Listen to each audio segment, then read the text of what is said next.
ভিডিওটিতে ক্লিক করার জন্য আপনাদেরকে জানাই অসংখ্য অসংখ্য ধন্যবাদ। আপনারা দেখছেন আপনাদের প্রিয় ইউটিউব চ্যানেল wow007। তো ফ্রেন্ডস, সবাই কেমন আছেন? নিশ্চয়ই খুব ভালো আছেন।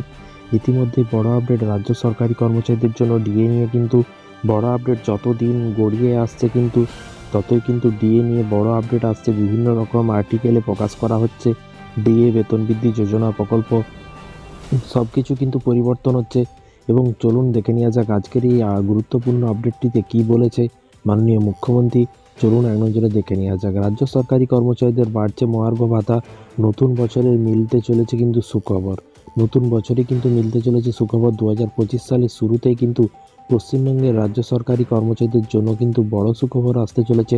নতুন বছরে কিন্তু জানুয়ারি থেকেই মহার্ঘ ভাতা বাড়ানোর কথা ঘোষণা করা হয়েছে। বর্তমানে কর্মচারীদের ডিএর হার কিন্তু প্রায় 8% বৃদ্ধি পেয়ে, তবে কিন্তু জানুয়ারি থেকে এটি আরও কিন্তু 4% বেড়ে হবে কিন্তু মোট 12%। এরপর এপ্রিল মাসে আরও কিন্তু 4% ডিএ বৃদ্ধি পাওয়ার সম্ভাবনা রয়েছে, যা 14% পৌঁছাবে বলে কিন্তু আশা করা হচ্ছে।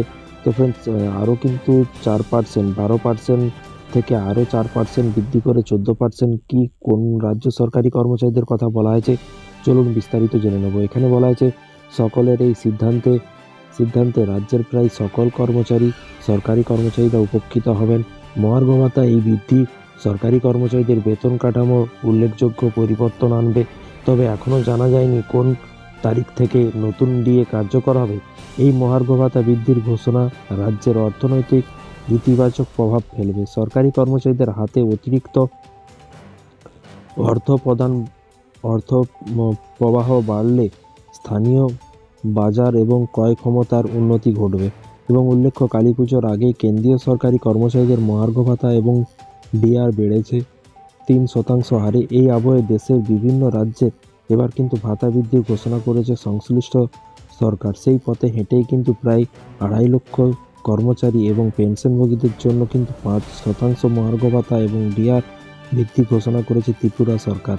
এই ডিএ বৃদ্ধি 1 নভেম্বর থেকে কিন্তু কার্যকর হবে বলে কিন্তু ত্রিপুরা সরকারি কর্মচারীদের কথা বলা হয়েছে। এই 1 নভেম্বর থেকেই কিন্তু কার্যকর হবে। এই মাসেরই নভেম্বরের 1 তারিখ থেকে কার্যকর হতে শুরু করে দিয়েছে।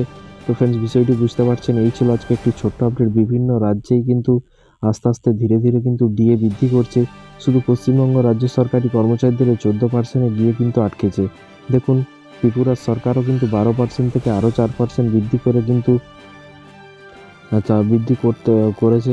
তো এই ছিল আজকে একটি ছোট্ট আপডেট। এই ধরনের প্রতিদিন রাজ্য সরকারি কর্মচারীদের আপডেট পেতে চ্যানেলটিকে ফলো করে রাখুন পরবর্তী নতুন আপডেট পাওয়ার জন্য। ভালো থাকবেন, সুস্থ থাকবেন এবং নিজের খেয়াল রাখবেন। Thank you.